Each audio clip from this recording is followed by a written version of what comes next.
Hello, fellow traders. I'm Dylan, a research strategist at Pepperstone, and I'm here to provide you with the latest weekly update for As Good As Gold.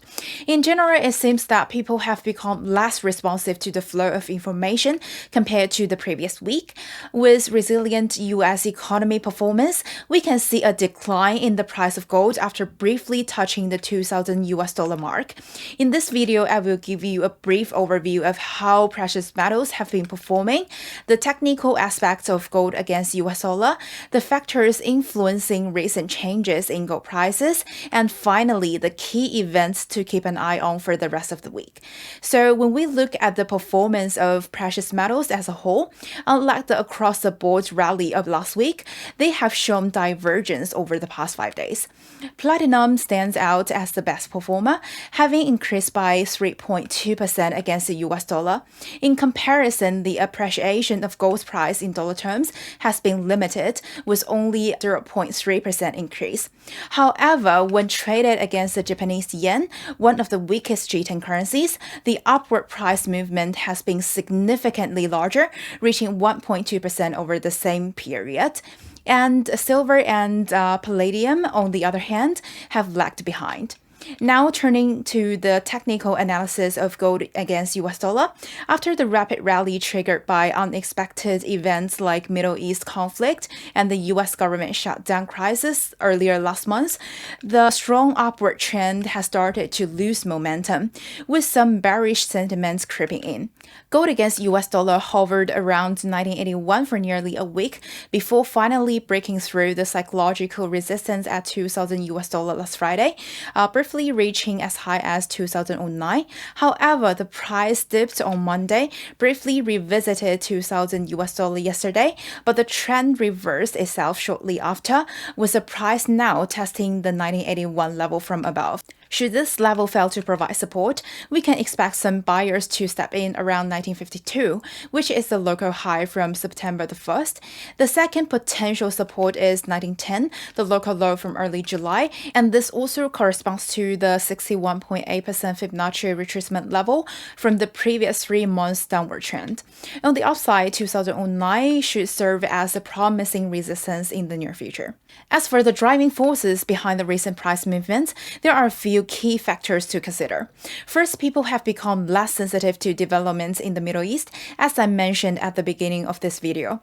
While geopolitical concerns are still present, the increased involvement of the United States in the conflict and the lack of significant developments related to the energy supply disruptions have led investors to become less anxious as they gradually price in the worst-case scenarios.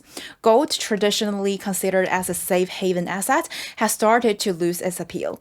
Second, traders have decided not to let the fear dominate their decision-making, and other factors like the opportunity cost of holding gold, the performance of the US dollar, and other traditional considerations have taken precedence as geopolitical concerns have receded into the background. The US dollar index has been trading in a wide range between 105.36 and 107.33 without significantly directional movement over the past month. However, recent developments such as the election of a new speaker for the US House, higher than expected Q3 GDP figures, a new high in the US City Economic Surprise Index since August, and also the resolution of auto strikes suggest that things are falling into place and the fundamentals of the US economy remain robust. If there are no unexpected negative surprises, people might shift some of their exposure to the US dollar after the FOMC meeting and also the non-farm payrolls report. On the other hand, the dovish change in rhetoric regarding the YCC policy during the Bank of Japan meeting yesterday frustrated the market again, resulting in a sell-off of Japanese government bond. In contrast, US treasuries, especially on the short end, received a boost. While correlations have been lower recently, strong movements in U.S. Treasury still pose a threat to the price of gold. Looking at the yield of the U.S. 6 months and 10-year Treasuries, 5.57% and 5.08% are still relatively high from the perspective of gold bulls. Given the promising economic conditions in the U.S. so far, some investors might opt to hedge with the U.S. dollar instead. So in summary, with the positive news coming from the US and the absence of game-changing updates from the Middle East, gold is losing its appeal.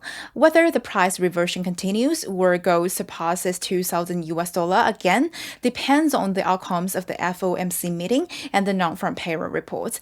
If the Federal Reserve maintains its hawkish pulse and keeps interest rates unchanged in line with the market consensus, the dollar index may see reduced report, ultimately boosting the price of gold. The Fed's decision on whether to proceed with the interest rate hikes fundamentally depends on whether the cooling of the labor market and the wage growth is substantial enough to alleviate inflationary pressures.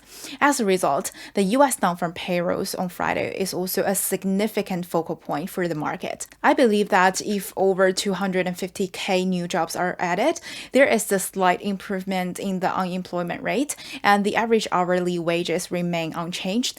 This could potentially create the possibility for the Federal Reserve to raise interest rate in December, which might drive up the value of the US dollar and in return harm the gold price.